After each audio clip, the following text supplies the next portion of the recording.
Welcome, Dr. Houston. I'm so excited to dive into your book and all things brain science. It's one of my favorite topics.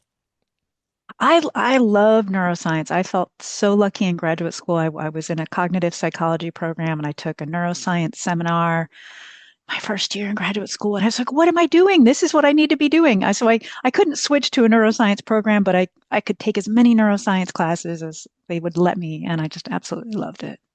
Yeah, I actually think I would have loved it too if I had been aware that it was a path to follow.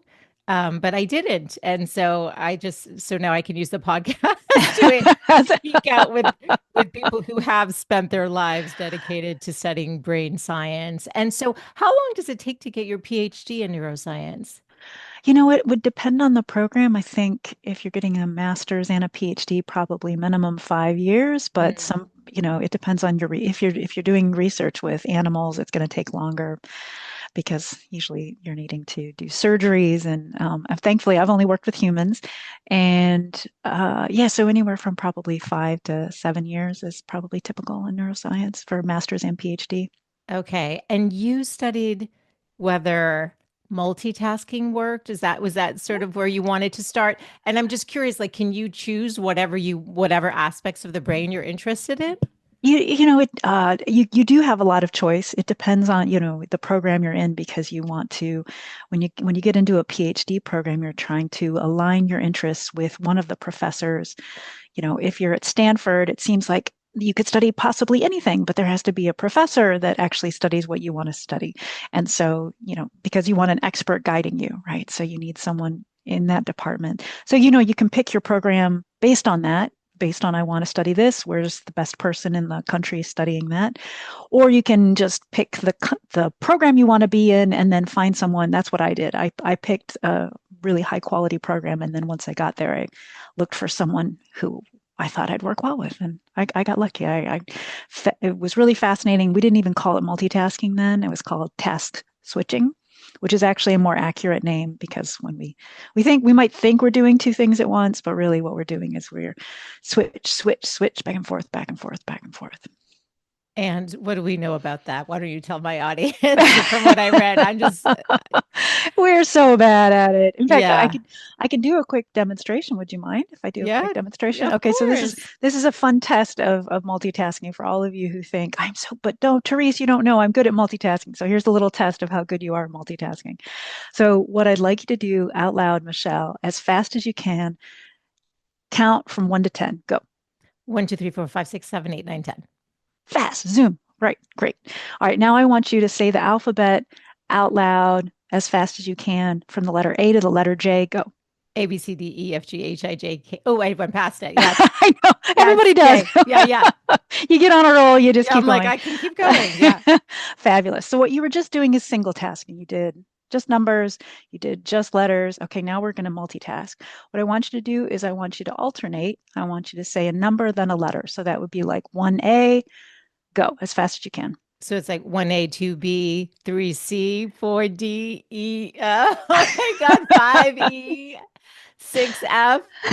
Yeah, it's tricky. Yeah, yeah, It's yeah. hard. Yeah, yeah. You Yes, quickly you lose track, you start making yes, mistakes, you need to yes, backtrack, right? yes. And so this is a beautiful demonstration of how, you might tell me, oh, but Therese, that wasn't fair. That was definitely switching back and forth. But that's what we do when we multitask, right?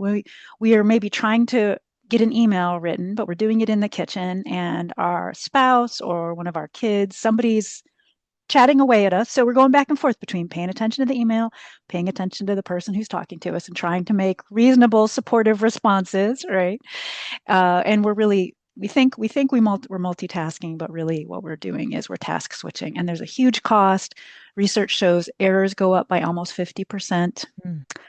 It Whatever the main task is. So if that's writing the email, you get much slower. The brain activity for that particular task goes down, and your ability to focus later will also go down. If you multitask frequently, you're going to find it hard to go deep later, even if you give yourself the permission and the time.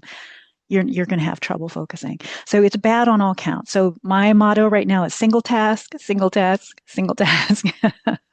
Easier said than done. I think, True. especially my audience is all women. I think, especially for Mm. women, because I feel like we carry so much of the emotional labor and the Hmm. physical labor and the mental load and all of it. And so we're like, our brains are often in so many different places. But I'm looking forward to unpack different ways that we can Hmm. use all the research you spent, Hmm. pulling together this beautiful book. And it says is, what if your best days weren't left to chance? Mm. But something you could control and activate at will. Most of us want to be a little happier, a little more focused, and a lot less stressed. We want simple approaches that are easy to fold into our everyday lives.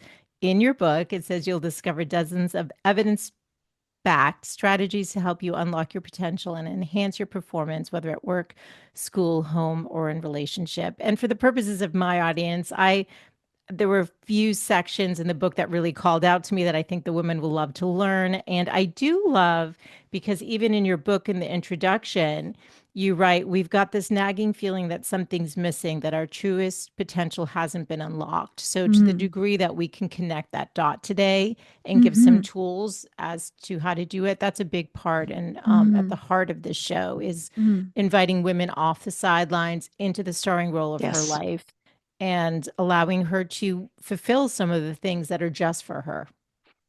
Absolutely. I want, I'm in my 50s now. I'm Okay. 56. Yes. And so although I didn't write this book specifically for women in my age group, what I was particularly curious about as I wrote it were these issues around what changes as we enter midlife? What are some of the gender differences in those changes? And so when you were tackling this book, Hmm.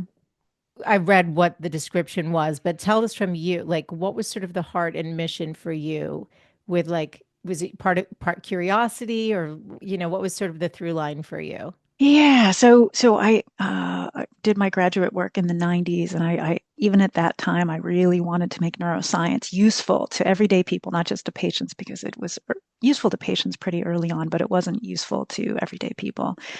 But the neuroscience wasn't ready yet. Researchers were just figuring out how to do functional MRI and figure out how to make it safe and comfortable for people. I don't know if you've ever had an MRI, but it's a pretty claustrophobic experience. Oh yeah, and Yeah. that's when I figured out I was claustrophobic. Right? I think so many. That's a discovery moment. Yes. Yes, yes. So that but I wanted to make it useful then. And my advisor in graduate school said, it's too soon. Come back in 10 years. And so I got my PhD in on topics of multitasking, but it wasn't useful yet. And then about a decade later, I approached the topic again and was writing a National Science Foundation grant, and we wanted to look at neuroscience and education, how to improve teaching. And again, I went to one of the best in the field, and he said, nope, neuroscience still isn't ready yet. So I was disappointed. I set it aside, but in the early 2020s, I approached it one more time to figure out, are we ready? And sure enough, neuroscience has reached a point just in the past decade where it can help focus, it can help creativity, productivity, reduce stress, even supporting a loved one through a stressful time. I mean, and so these are all the kinds of topics I explore in the book. Basically, I consider this a user manual for the brain.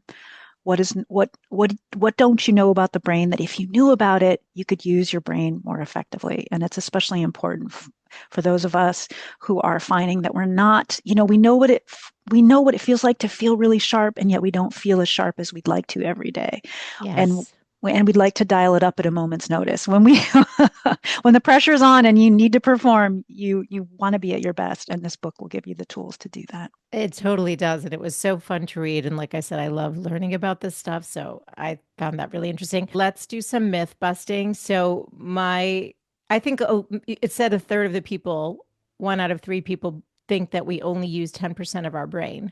That's Yes. not true. It's not true. I think I was one of that 33% or whatever it Oh, is. well, and it's not just true in America. It's one of the most popular when when they do national international polling of what are popular myths about the brain, Yeah. the belief that we only use 10%. It's believed in Portugal. It's believed in South America and Asia. So this is Who started that? Anyway, it I doesn't I matter, I I don't know, guess. but it's definitely been popularized by movies because and Yes. when I teach courses in neuroscience, this is often one of the things we address right away. And I'll have students tell me, but Therese, but this gives me hope. Like it makes me feel like I have potential. And I'm thinking, honey, you're 20, you have plenty of potential, right? Yes. But even the good news is, or bad news, depending on how you look at it, on any healthy given day, you're using 100% of your brain on a given day. So that may be discouraging, you might think, but I want to have untapped potential. The good news is that even though you're using 100% of your brain, you might not be using it as effectively as you could. For instance, a stressful event will reduce activity in an area called your prefrontal cortex, is right here behind your forehead and above your eyebrows.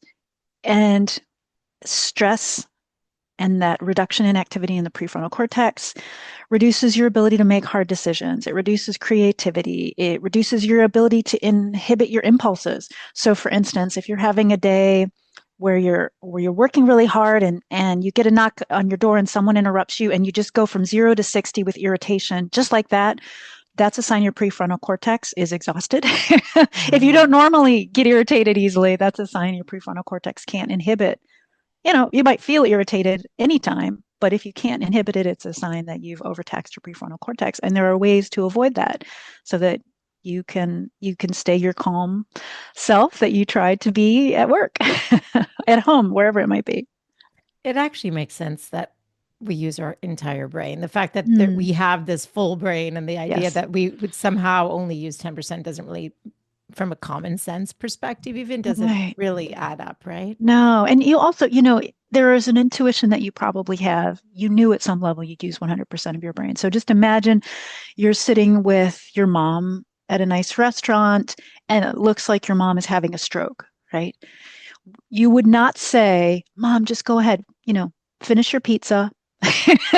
We'll go to the hospital when you're done. Chances are it's only affecting some part of your brain that you don't use." No, you would push away from that table. You would tell the waiter, "I'll pay my bill later. We need to get Yep, to the hospital immediately," right? of Because course. you know that any damage is critical damage, right? And Yes. and and so we do have this intuition that we don't want to mess with the brain. But on the other hand, I think that hopeful part of us wants to hold on to a belief that there's still more that we can squeeze out of our brains. And the answer Ah, is we can squeeze more out of our brains. It's just not a matter of using untapped areas. It's a matter of using the areas we use every day differently. yes. And you don't well, so there was something you had written in the book that I found really interesting about old people who are older tend to be more distracted by outside external Mm-hmm. circumstances. I found that really interesting. Um, I would love to dive in a separate interview with someone who's an expert on what like social media is doing to Mm, the brain, this mm, constant need to, the endorphin hit or the dopamine yes. hit or whatever it's doing. And Mm-hmm. then also just taking in so much different information in such short periods of time, but maybe over the course of an hour because it's a road activity, which Mm-hmm. people lean into thinking it's relaxing them, but what the Mm, causes are. So when you did your research, mm. was it factoring in sort of modern day social media? Because are kids really less teens, young adults less impacted? Or when we're talking about Mm. external surroundings, we're not talking about our devices. We're not talking about our devices. Yeah, well, so the neuroscience of the impact of social media is in its kind of infancy stages, not surprisingly, since social media is still relatively Yes. new. Yes. I think what they're finding, Jonathan Haidt's book, The Anxious Generation, covers Yes. this really nicely. I think they're finding that it's increasing depression, anxiety, early getting on social media young, before you've learned to inhibit and control your ability to say, you know what, this is not good for me, instead feeling like wed to needing to do all the social comparison. As we get older, one of the benefits of being middle aged is we're wise enough to know, you know what? that person's life is not as rosy as it seems. Right? Yes. They're just capturing the best moment, which might have been a random Wednesday, and the rest of the week, Right. they're struggling as much as I am. You don't Yes. realize that as much as a teenager. But I do think that we're going to be learning some fascinating things about the impact of social media on the brain. The one thing that I know research is indicating is that if we spend a lot of time, if we take our downtime and spend it on social media, that does not give our brains a break. The way that Mm, in fact, even just watching a funny video, like finding a YouTube clip and watching an 8 minute funny video from one of our favorite movies is actually a much better break than scrolling through Instagram where you're seeing 15-second clip after 15-second clip, yeah. because some of that can be anxiety provoking, and just the switching of attention from one topic to another is exhausting on the brain. Whereas if you just watch a 7 or 8 minute video, you get to laugh. If it's funny, you laugh, you get engaged with a storyline. It's really truly a rest for your brain. So if you're Mm, thinking, it doesn't mean you have to get off of all applications and computer and everything to take a break, but just choose wisely. It's much better to watch something that engages you in one storyline for 6 or 7 minutes than it is to flip through Instagram, for instance. yeah. Yeah, that makes I mean, I actually got off the app over a month ago. Mm. And every summer I do this. The first summer I did it, I had a really hard time staying off it for 2 weeks. Oh, yeah. My I deleted the app and I kept wanting to reinstall it. I Oh. don't have it does not have that hold on me at all. Mm. At all. There's no Mm. longer that. So I feel for kids who have Mm. only known that. Like we've lived, I'm 54, Therese. Yeah. So Yeah. we know what it was like to live without a phone. Yeah, that's true. We do. Yeah. It wasn't that long ago, right? So what are the external distractions for people who are older then? So what do we get distracted by? Well, certainly, so we can get distracted by our phones. I don't know if you've ever had this experience, but I pick up my phone to check the weather, and then I get distracted by email or a message or whatever it Yes. might be. And then I set my phone down. I realize I never check the weather. Right? All the So time, every oh, day. every Every day, right? day. One Yes. one app you get pulled into and you forget that there was a different thing that you actually that Yes. motivated you to pick up your phone in the first place. Yes. So certainly our phones and different apps on our phones can be source and notifications can be sources of distraction. But then in everyday life, it could be someone, the common challenge I see for people is they want quieter and quieter restaurants as they get older. And they think it's a hearing issue. They think like, oh, I can't hear you, the person I want who's across the table from me, as well as because of the outside distractions. But the other factor is we're more drawn to listen to those other conversations than we used to be. It's harder to inhibit those external conversations. And so they're competing for our attention in a way Mm, they didn't when we were younger. So that can be part of the reason that we prefer quieter environments as we get older, because even just voices of random strangers pull our attention away from where we want to be focused. that's really interesting. And I can relate to that. And so the women who Me listen to too. the show, there is actually a range. There are women in their 20s and there are Yes. women up, 60s and beyond. Nice. So there's sort of like a sweet spot in between with the majority. But I think this will be interesting to all the ranges based on what Mm, you're talking about. It's sort of like, where are you? What can you manage? And what might be coming down the way. yeah. Let's talk about anxiety Mm, because everyone experiences anxiety. So, hmm. what does the brain science tell us? What did you learn that you can share to Mm, help manage yeah. deal with anxiety? Well, so the bad news is that it's not that there's one brain area or even two brain areas involved in anxiety. Current research indicates anywhere from 10 to 12. Most people will say there's 11 brain areas involved in experiencing anxiety. So that's bad news in terms of it's not just a matter of calming down, for instance, your amygdala. People talk a lot about the amygdala being your threat detection center. It's actually more of the salience or importance detection center. It's actually active. The amygdala is also activated when you get rewarded. So, Mm, yeah, or anticipating a reward. So it's basically saying, hey, this matters, this matters, this matters. But it speaks really loudly and shouts, this matters really loudly when you feel threatened. But the fact that there are so many brain areas activated, the good news there is that there are different ways to calm down your anxiety because these different brain areas each have kind of different entry points to help calm them down. So, a nice example would be the prefrontal cortex, this area right behind the forehead. One way we can, if you're beginning to ruminate and you can't stop thinking anxiety-provoking thoughts, you're anticipating something happening this afternoon. Maybe it's a social event, or maybe it's work. Something is going to, you're giving a presentation and you're just ruminating about it.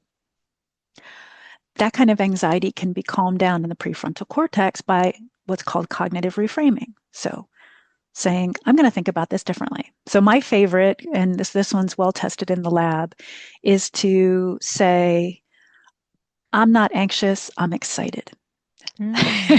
Does it So work? simple. It works. It works. So here's what's funny about it, Michelle, is the first time you try this, I usually use this at night when I have something big happening the next day and I'm having trouble going to sleep. And I will tell myself, T, I call myself T, T, T, you're not anxious, you're excited. And I will just say, this will be my mantra. You're not anxious, you're excited. You're not anxious, you're excited. You're excited, you're not anxious. And what's funny is at first you'll think, I'm lying to myself. I'm anxious. But what's interesting about it, it will calm you down. Not immediately. It's not the first time you say it, you'll fall deep asleep, but you'll probably get to sleep faster. One of the things that neuroscientists and physiologists have found is that when you say this, I'm excited, I'm not anxious, even if it feels like you're lying to yourself, because that's what they do in the lab. The people are like, you're kidding, this isn't going to work. But what they find is even if your heart rate stays high, which it might, Yeah. because when you're excited, your heart rate stays high, Yeah. Yeah. your blood vessels open up. So your blood pressure goes down, right? This is just fascinating. Saying I'm excited, not anxious, your body gets ready for like, I'm excited to get into this activity. And so your vascular changes, your vascular system changes, blood vessels open up. You're going to get clearer thinking because you get more blood to your brain. So you'll be able to, you're preparing yourself to solve better problems more effectively if you tell yourself, I'm excited, not anxious. Plus, you'll calm your body down because your blood pressure goes down. So it's just little things like this that like, oh my goodness, I can do that. Even if it doesn't feel true in the moment, Yes. your body will say, oh, okay, I'm gonna listen. Yeah. And actually, I think people have the experience or might be able to tap into that feeling of how when you are excited Hmm. and when you're anxious, it does kind of rev up the similar parts in your body. Like when I used to do musical theater or Yes, right before I'd go on stage, like I was yes. excited, but it also felt like it could have been anxiety. Right. And we all know this as children if we were excited about Santa Claus, right? You couldn't sleep. Like as a child, you knew that was excitement. As an adult, if you felt that way, it might feel like anxiety. It just depends on it. Well, is it Santa Interesting, the Claus? lens. Yeah. Yeah, or is it the performance I'm about to do, right? Or the I'm about to be evaluated. I'm anxious about being evaluated. So yeah, I'm excited, not anxious. And then thinking about how is this an opportunity? Because you can basically your body, when it's having that strong reaction, your heart rate's going up. It's preparing you to act, and you Yes. can. I like to say, and Lisa Feldman Barrett gave me this language, you're getting your butterflies to fly in formation, right? So if Mm. you've got butterflies in your stomach, let's just get them to fly in formation, right? I Uh, love that. isn't that nice? Yeah. Yes, I Yeah. love that. I love that. Now, I know you also talk about the power of breath. Yes. Yes. I'd love to, if it's all right with you, I'd love to do a quick demonstration and I'll explain the benefits of this activity after we do it. But Okay. this is a great one for bringing down anxiety All right, let's do it. and calming your system. Okay. Okay. So I'll explain it first and people can play along. Yes. And then we'll do it. So, the Okay. explanation. In a moment, I'm going to ask you, Michelle, to exhale all of your air. And then we're going to do an inhale for a count of 5, which is a long, slow inhale. I'm going to ask you to hold for a count of 2 and then exhale for a count of 7. So, you're going to want to inhale through your nose. And when we exhale, you can either exhale through your nose or exhale through pursed lips, like you're blowing out a straw, like, okay. Okay. And the trickiest part of this, I find, especially the first time you do it, is that long, slow inhale. So if you get to a count of 3 and you're like, Therese, there's no way I can inhale for 5, just start holding your breath early. Holding your breath for 4 seconds is no problem. The most important part is that long, slow exhale. And I'll explain why when we're done. So Okay. we'll do 2 cycles through it. Sound good? Okay. Yeah, let's do it. Okay, great. So exhale all of your air and inhale 2, 3, 4, 5. Hold 2, Exhale, 2, 3, 4, 5, 6, 7. Again, inhale, 2, 3, 4, 5. Hold, 2. Exhale, 2, 3, 4, 5, 6, 7. All right, how do you feel? Good. Right? And your voice even got softer. Yes, Yeah, yes, yeah. exactly. It did. I feel It really good. did. You It did. did. It did. And it was nice to watch you do it because you were closing your eyes on the exhale, which is actually the most important part of the activity for relaxation. Basically, what we're doing with that long, slow exhale, we're activating the vagus nerve. I know you've had other guests talk about the vagus nerve. What's nice is that long, slow exhale is sending a signal from the lungs. The vagus nerve sends a signal up to both the amygdala to calm down. Hey, there's no threat here. And it actually activates the prefrontal cortex. So you're going to think more clearly. Research actually shows that 5-2-7 breath objectively improves decision making. Like, do that before you need to make a big decision. We did 2 cycles. In the lab, they would do 8 cycles. So you would do it for two Hmm. minutes. Yes. But if you're about to walk into a meeting where you need to make a decision, or you've got a personal decision at home and you like are on the fence on it, do this for 2 minutes and then see if you've got any new clarity, because the research indicates if anything is going to give you clarity, this activity will. Yeah, it's true because when you're overwhelmed or anxious or your brain just feels like it's frozen. Just It can't. That's does. what if that's the sense I get. It just Yeah, feels it's a like I can't even process right now. Frozen. exactly, exactly right. And if you've had a long day, that's going to increase that sense that you're stuck and there's no progress to be made. Come back to it tomorrow. But this activity can help clear some of that stuckness. And anyway, it's a beautiful one too, because like you mentioned musical theater. You could have done this right behind backstage. No one would Yeah. know. Yeah.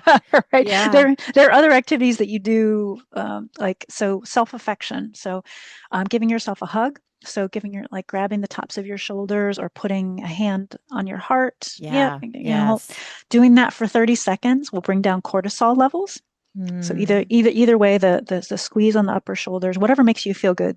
So try it for 30 seconds. We don't have to do it now, but if you try that for 30 seconds, sometime you're feeling stress, cortisol levels just start to come down, down, down. And that can also give you, not just a sense of peace, but some clarity so that you Yeah. don't feel stuck. This Yeah. feels good. I have, It but does for feel those good. who might not be watching on YouTube but are listening, yeah, I have both hands over my heart and it immediately feels calming. It does. Yeah. And I Yeah. know that there's probably no real science to the five love languages, but one of mine is physical touch. I just know. And you did talk about the benefits of hugs and that it Hmm. benefits women more than men. And I'm Yep. definitely somebody who benefits from a good hug. Like I'll go up Me to my too. husband and I'm like, I need a hug right Yeah. now. And I can just immediately feel so much better. Oh, yeah. And there's science behind that And though. there's science behind that. What the research shows, they actually bring people into the lab with their partner, not some random stranger, but they bring them in with a partner, someone with whom they're affectionate and feel safe. And 20-second hugs with a partner, and so my husband will bring down cortisol levels and improve performance. Heart rate might stay high, especially for men. For women, blood pressure and heart rate usually come down as well. But it's really fascinating because that's a simple, if there's someone who's huggable at home, right? And that depends on your home life. But if there's someone who's huggable at home, that's an easy thing that you can do if you're both working from home, over lunch, a quick Yeah. 20-second hug in the kitchen, and you're both like, all right, I can handle the afternoon. It's funny. I feel like it benefits me more than him. Oh, and the research shows that. The research I can shows. because he's happy to do it, but I don't think he needed the hug the way I needed the hug. So I always think that's kind of funny. In chapter 4, it's called Accomplish More, but you really talk about those dreams. Let's Mm, dive into this because one of the mm, examples you use, you might have a book that you've wanted to write for 10 years. right. That's me. I've written one Oh, nonfiction, but I yes. self-published it.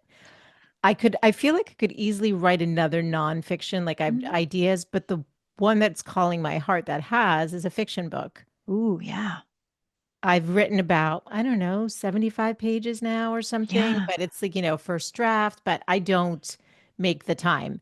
And I'm Mm, sharing my example because I know there's mm, other women listening who have that same dream. They might mm, want to write the nonfiction right. or They've got some project, they've got Hmm. something. Oh, I used to love to paint. I wish I had time to paint, or whatever it might Yes. be. So, how Yes. do we use the brain science to commit to this? Because it's true that we will prioritize Hmm. everything else Hmm. above these kinds of things. Our day to Yes. day lives will take over. Just like you said, even picking up the phone, and suddenly we've gone down a Yeah, rabbit that we didn't intend. It just robbed us of half an hour.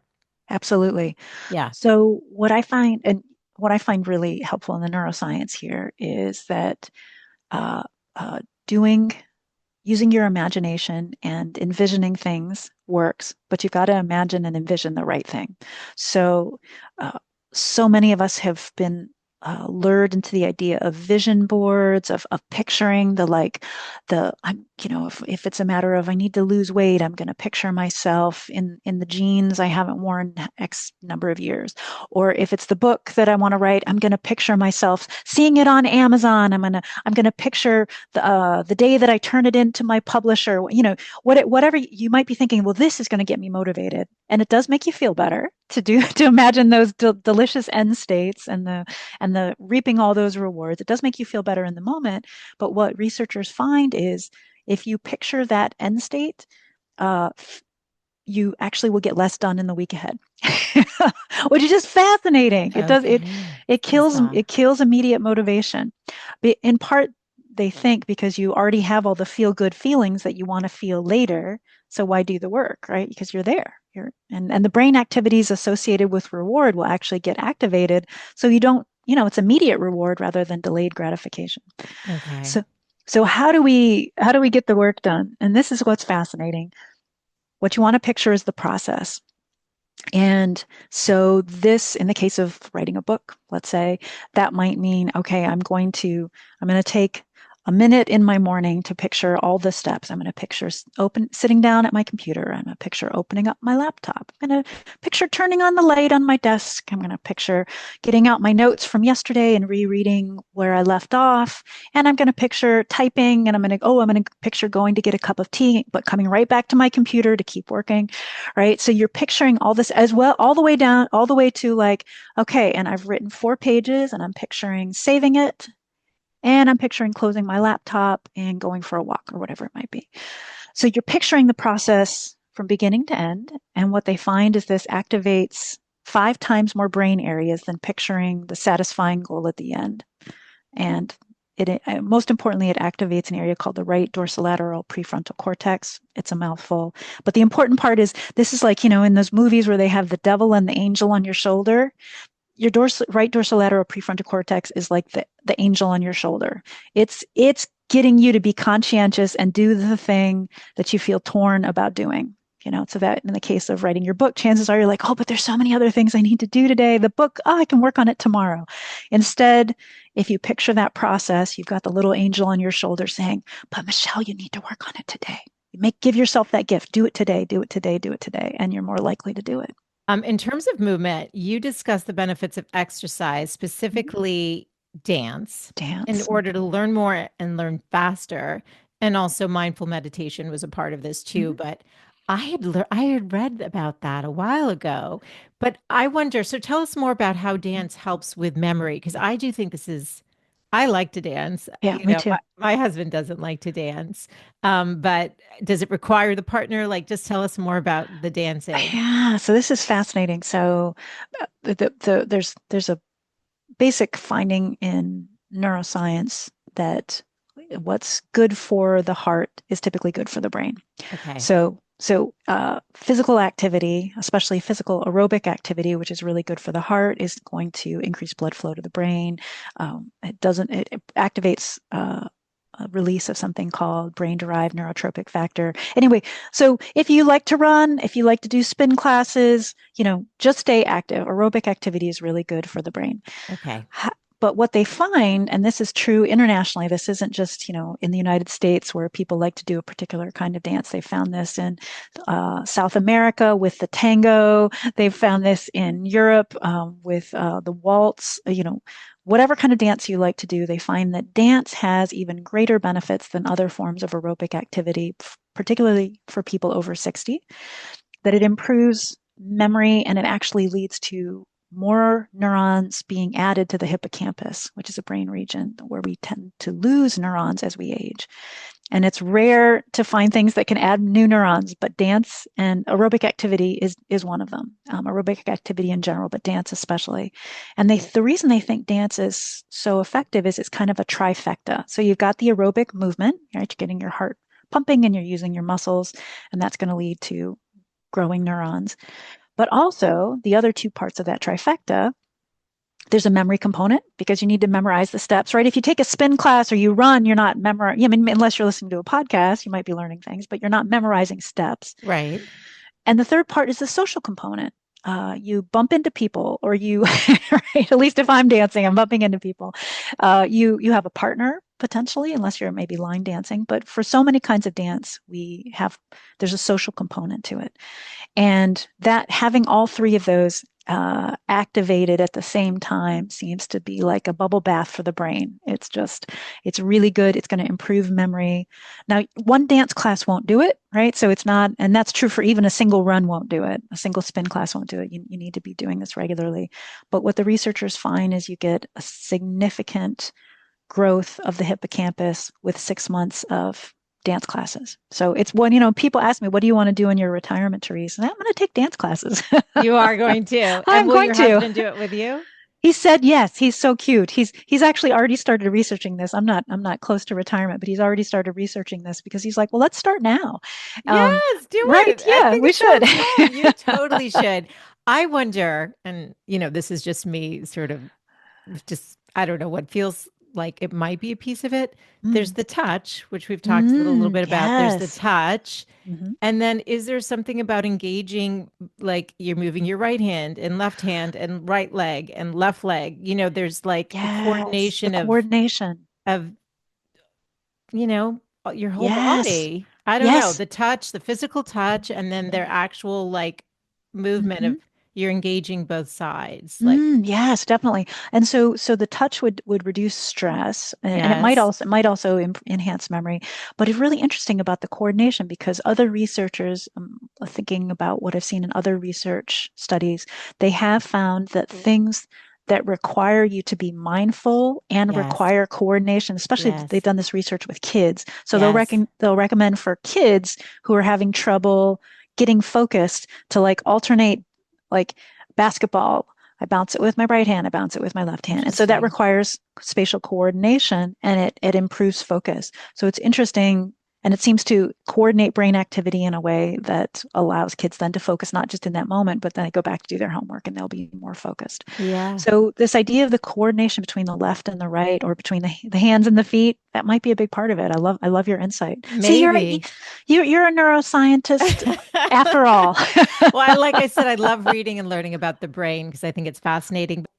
One of the things that you mentioned in the book that I found really, really interesting, and I Mm. think it's going to be so relatable in your Stay Healthier chapter, Mm-hmm. is why it's important to have a doctor you like and trust. And you switched doctors. I did. I Yeah. So did. tell us about this because I think sometimes we're just like, oh, I'm only there once a year. It doesn't matter that they're dismissive and never make eye contact with me. Like, I'm fine. But what if you're not fine and you really need a partner? Yes, right. So this was, I'll tell my story briefly and then we can talk about the science behind it. I had a doctor for years who was easy to get an appointment with. You know, if I were to call on a Wednesday, I could probably get in on Thursday morning, which is rare today with primary care physicians, right? Totally. But I could always get in with him. And he also, if I said, I need antibiotics, he would say, okay, well, you can't start today, but I'll put in the prescription so that you can pick it up on Saturday if you need it that soon. So he was just so pliable, right? In some ways. Yes. The Yes. downside was he was kind of incompetent. He would forget Oh. things from the beginning of Oh. the appointment to the end of the appointment. I might ask for blood work at the beginning of the appointment. By the end of the appointment, he would have forgotten to put in the Uh, blood work, right? yeah, yeah. So, and he would just ask me questions sometimes, and I'd be like, "What? Why does that matter?" Yeah. And he What'd wouldn't you have? explain. Yeah, yeah, yeah. Yeah, exactly. I'm What'd like, you eat for dinner 3 dates ago, 3 nights right. ago? He would Yeah. go on tangents. He liked to story tell. Anyway, but I put up with it for the convenience. And plus, once someone knows your medical history, it's a pain to switch. Totally. Anyway, once I read this research, I finally switched doctors, and I'm so glad that I did because I have someone who's both warm and approachable and competent. So here's what the research shows. Um, Researchers find, and Dan Bowling at Stanford is one of the people who does this kind of research. What they find is that when people have a doctor that they feel is warm as well as competent. So, Yes. someone who makes eye contact with you. They don't just stare at their computer typing and asking you questions, but they actually make eye contact. They smile, as well as they have an organized office. They seem organized as they talk to you, and they are competent in remembering and don't say a lot. I mean, there's all these little markers, things that we cue into that the person is less competent. When a Interesting. doctor does all those things, the medications and treatments they prescribe tend to be more effective. You'll experience less pain with whatever prescriptions they prescribe or whatever treatments they give you, as well as you will have fewer symptoms, fewer physical symptoms than you would if you had a doctor who is either, cold or incompetent. So this is just our body, and this taps into basically a placebo effect. But basically, one of the things that's happening here is that our brains have mechanisms to heal us, and it's not going to work for everything, right? If you have a appendix that's about to burst, believing that your appendix won't burst won't cure it. Right. Right. But if you have pain, even irritable bowel syndrome, there are so many migraines, actually, even histamine responses, right? You have an allergic reaction. If you have a competent doctor, you'll have less of an allergic reaction to things. It's It's amazing. just basically your brain can tap into so many different ways to heal your body. And when you have a competent doctor, you're triggering a release of oxytocin, which we normally think about in our close relationships, but even a doctor that you see on a regular basis, you can get a release of oxytocin by being in the presence of a doctor you like. And that oxytocin triggers a whole cascade of other chemicals in your body, including endogenous opioids, so you feel less pain. So if you've ever had the experience, I don't know if this has happened to you, where you go into a doctor who you're having a great experience with, and then you're kind of like, you know what, the pain's not so bad. Maybe I overstated it, right? Because you're feeling less pain in that moment, You're relaxed too, and you're being validated. Exactly. You're feeling heard. Yeah. You're feeling like this person is You're caring like, for you. okay, okay, they hear me. So maybe let me just check in. Maybe it's not what I thought. I'm Exactly. safe now. My body's safe. Okay, My I'm body's safe. safe. Yeah. Beautifully said, Michelle. My Yeah, body yeah, is yeah. safe. Yeah, And so I'm in you're, a safe space. So maybe yep, let me check in. Yeah. Oh, let maybe me it's check not so in. bad. Oh, Yeah. actually my knee's not bothering me today, right? and Yeah. and that's your body. You're getting an oxytocin rush, which is great. Your endogenous opioids are being triggered, so you actually are feeling less pain. And it's like they gave you a prescription for something. But don't say, oh, we don't need the treatment after all. You probably still need the treatment. It's just that's a sign that that's a good doctor for you. Well, that was your experience, wasn't it? You had an appendix about to burst, didn't I you? did. I read I that did. in your book. I Yeah. did. I had the experience. I was traveling. I was having so much abdominal pain. I looked it up online. Sure enough, this lines up with appendicitis.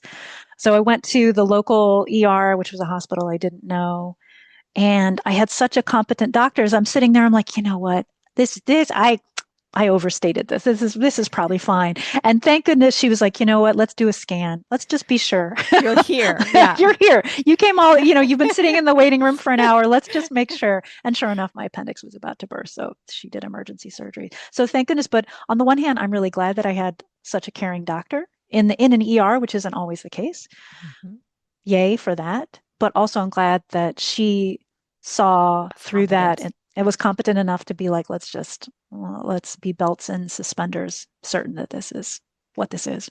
And Yeah. so anyway, take that as a good sign. If the pain recedes in a doctor's office, that's a sign that you've got a doctor who's going to work for you. I love that. I think it's important. I mean, especially like I said, if you're well, you kind of Hmm. you're like, well, it's just once a year, I don't care. But if suddenly you're not, you now don't Hmm. have a partner can help you guide Yeah. through the process and create that sense of safety. And Hmm. also, I just want to comment, it's interesting because I think a lot of women do what you do, where we discount our pain or discount. It's Yes. like oh no, maybe I'm overreacting, or we start gaslighting ourselves a little bit because don't want to be inconvenient. Kind of like you said, you were Right. listening to my interview with Dr. Coleman about all in her head. We Yes. start thinking, oh, maybe it's all in my And head. maybe it's all in my head, right? Yeah, We do. We can second guess ourselves, and particularly if we've had any history of someone in our life second guessing us, it becomes it's easy to. complex. It's complex, exactly. Yes, But the fact that the pain is less is a sign that your body is activating mechanisms to reduce that pain. it's That's a good sign for fascinating. that Is doctor. that the nocebo or placebo or which Ah, one? yes, placebo effect. Nocebo is you expect to have a problem, and so you have a problem. It's the opposite of Ah, got placebo it. is you expect to have a benefit and you get a benefit. Right. The sugar Yeah, pill the versus sugar pill. Exactly right. and it actually works. It That's works. fascinating. If I were a neuroscientist, I think I would be studying that. The The benefits of the plus, placebo yes, effect. because that's Yes. fascinating.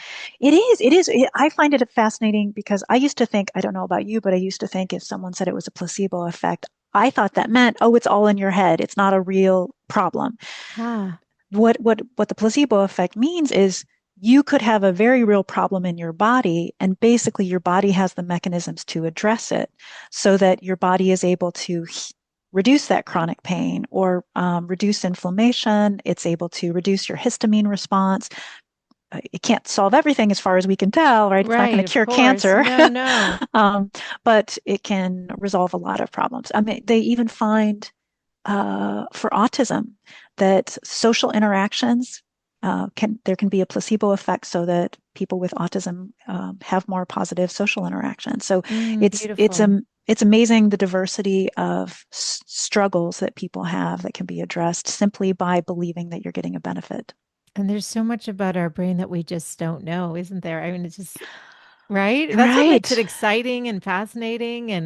Yeah, I think And we you just take live. curious people like you who say, I'm going to dive into this aspect of the research and bring all this. And you've made it so accessible, which is so Oh, amazing. thank you. And it's really changed. I road tested every technique that's in the book. I didn't include things that for me weren't working, even if the neuroscience might be there.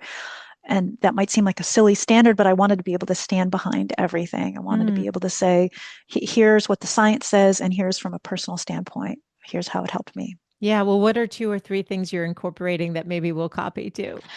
So, so I now make sure to drink several cups of green tea every morning. I have Okay. strong caffeine sensitivity, but the research, and this I didn't dive into. I talk about the benefits of tea in the book. It improves focus more so than coffee.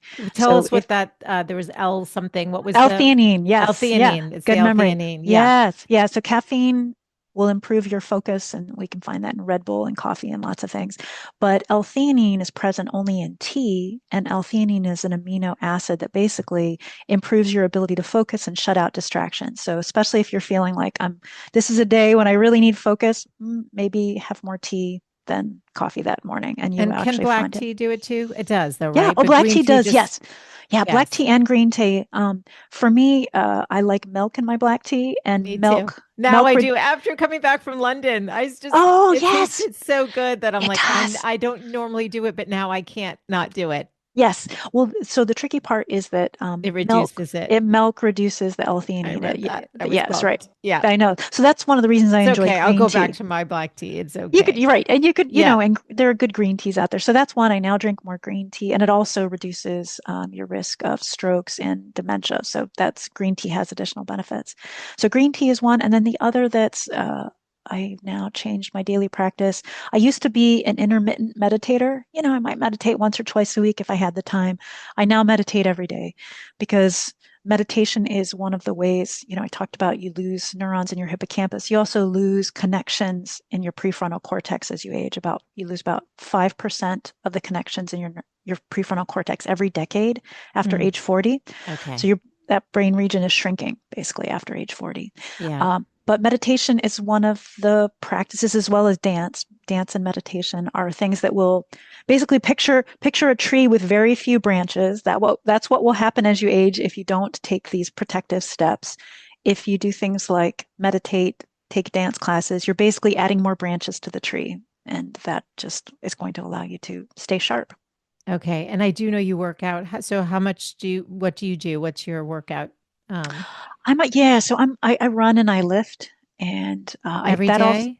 I mean, I No, know you're not supposed to lift yeah, every day, like, but yeah, no, so I yeah. alternate. I probably run 3 days a week and lift 3 days a week. I have a Okay. daily yoga practice, and that existed before the book, but the book just confirms that that's a really good thing to be doing in terms of actually improving your ability to think on your feet. Yoga helps that, which doesn't seem like that would Hatha help. yoga. The Isn't hatha that yoga, right? hatha yoga? Yeah. Oh, Yes, you read carefully. Good I job. do. Because I told you, I think it's really interesting. It's interesting what stays with you too when you read Mhm. a book like this. Is there anything I didn't ask you today that you're like, I really want to make sure the women take away from this conversation? So one thing, if I were to write a PS chapter, and Yes. I'll say that here, uh, big benefits of dark chocolate to the brain. Bring it Yeah. on. Bring it Great. on. Yeah, let's do Yeah. it. How Yes. much? What kind? Let's get Sure. Get specific. specific. So you want 70% or higher in terms of, Okay. so so that you might have to work your way up to that if you're someone who just likes semi-sweet, work your way up to 70%. Yeah. And uh, the brain benefits begin to come at about somewhere around 1 ounce per day, which is a lot of dark chocolate. So what I've moved to instead is more hot cocoa, I just where thought that. Now, is it the cacao or the cocoa? I'm going to get oh, again really specific. Yeah. yep, no, beautiful that you do it. Either one, what you want is the non-alkalized. So the Right. alkalized is usually looks richer, and I like the taste of it better. But Yeah. that when they or Dutch cocoa is also alkalized cocoa.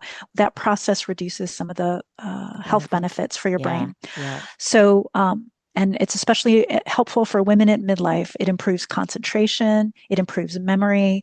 So, anyway, and what they call them, I'm not. It's going to sound ridiculous. Chronic chocolate users. You want to Okay. become a I chronic am. chocolate I user? Yep. am. I always have been guilty, and I'm not embarrassed by it. I'll So be the yummy. chronic chocolate eater. I'm guilty. It's so good. If people want to learn more about you and get connected, where do I direct them? I've loved this conversation so I much, have too. Michele. It's delightful, and I hope it's helpful to people. You can Oh, find so me on my helpful. Oh, good. You can find me on my website, theresehuston.com. You can look me up on LinkedIn. I'd love to be connected. I'm just starting my Instagram account, so people can find me there as well. I'm trying to provide helpful videos. But It's great. thank That's you. great. You might be a reason I'll go back on. I don't know. Well, and then you can always find the book. It's sharp 14 simple ways to improve your life with brain science. Get it wherever you like to buy books. Absolutely. And ladies, all of the show notes will be on your podcast player with a direct link to Therese's website, the book. I love this book so much. And all the links we talked about, your LinkedIn, I'll just put it all there and they can connect with you directly. So thanks so much for your time. This Thank has you. been a blast. I could talk to you all day. So thanks for You coming on. you're just a delight, and the world is better because you're in it. Oh, you're so sweet. Right back at you. So thank Thank you you. so much.